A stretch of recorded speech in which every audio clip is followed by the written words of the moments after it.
said, she said, descriptions of the sky.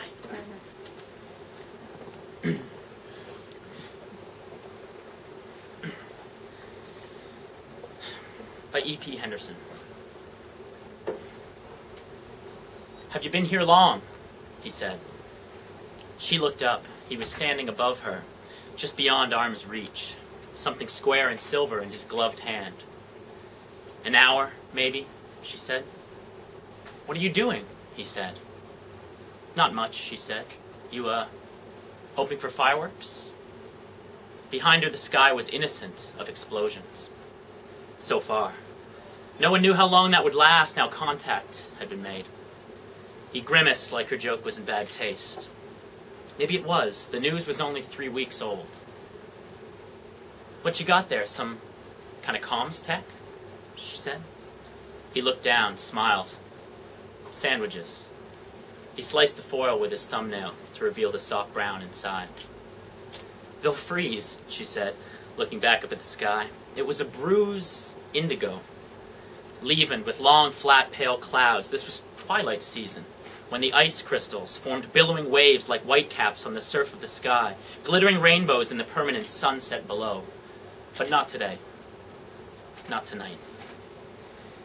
Nah, it's getting warmer, remember, he said.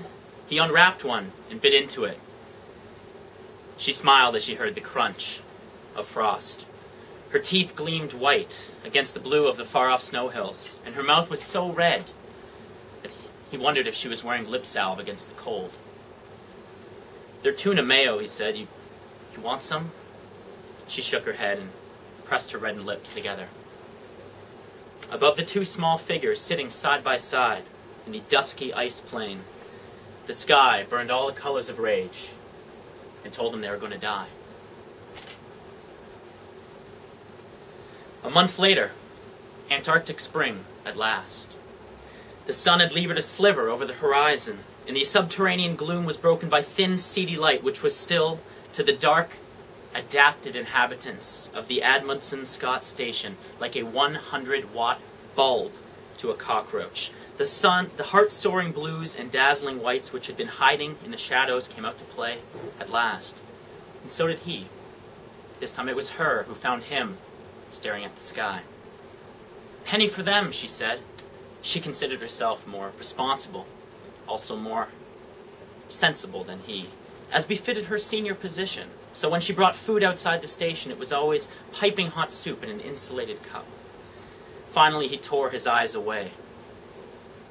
I thought they'd be here by now, you know? Who? She said. She gave up hope of rescue as soon as she heard news about the major cities. She knew the station wouldn't be a priority. The world had better things to do than send a mission to a bunch of scientists who were used to months of isolation anyways and would probably be the last to go. He snorted a cloud. Who do you think? She sipped at her miso. Steam formed tiny ice crusts in the inside of her nostrils, itching them. We don't even know if they plan to invade. Maybe they won't do anything. Maybe they just wanted to, I don't know, send a warning or a show of strength and move on. But they haven't moved on, he said quietly. They're still up there. We know that. What do you think they're waiting for, she said. He turned. His eyes were wide as blue as the freshwater berg. I don't know. September. Normally they'd be back with their families, having left the pole behind to the next influx of researchers. But there weren't going to be any more researchers. There weren't going to be anyone to come for them at all. Everyone packs up and drinks the last of the schnapps around a bonfire made of rubbish and packing crates. The schnapps is so cold, it aches the teeth, but it's the only thing liquid at this temperature. Above them, the glowing green of the aurora ripples silently, a great flowing curtain of light against the blackness of space and what hides inside of it. She finds him standing on the ledge looking northwards, through the crazing ice pack towards Boston, maybe. But every city's north of here. His Boston, her Hong Kong. Both of them dust and ashes. At least his parents might have been able to flee to the country before the blast. On the island, well, there's just the sea to go. Just because he hasn't heard from them doesn't mean that they're dead. She tries not to think about it. The schnapps helps. with his stupid constant sky gazing and worrying about what's going to happen when the worst thing that can, well, it already has. Do you know what I'm most afraid of? He asks, looking up. She can't have been as quiet in her snow boots as she thought. Either that or the booze was getting to her. Running out of schnapps, she says. Laughs too loudly, tasting elderberry and acid. Too much booze. She doesn't look forward to settling out at dawn, leaving the camp. He grins sadly and takes the bottle from her and swigs, oily drops dripping off his beard, now blonde, visible in the peppermint glow overhead. I'm afraid what they did was only a warning, he says. She can't help it. She rolls her eyes. They're all in the same damn boat. Everybody's lost somebody. She's almost certainly lost more than him. Either the ship's still hanging in orbit like icicles, or it's killed everyone on Earth, and they'll leave humanity to pick up the pieces. Either way, there's as little point worrying about anything right now as there's ever been in the history of the world. And this insight surprises her. She realizes she's properly drunk.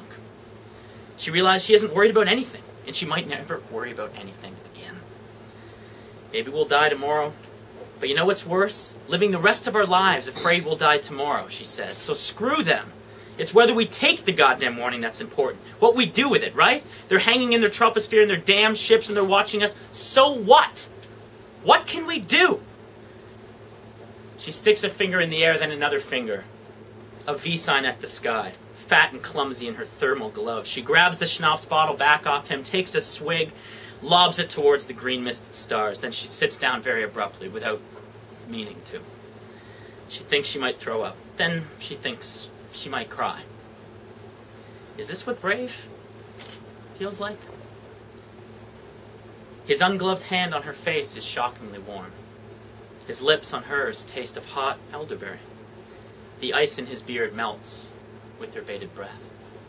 Above them, unnoticed, dozens of bright violet circles bloom and die against the shimmering green darkness.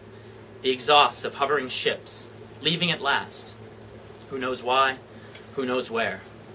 Glowing and dying like the 4th of July fireworks.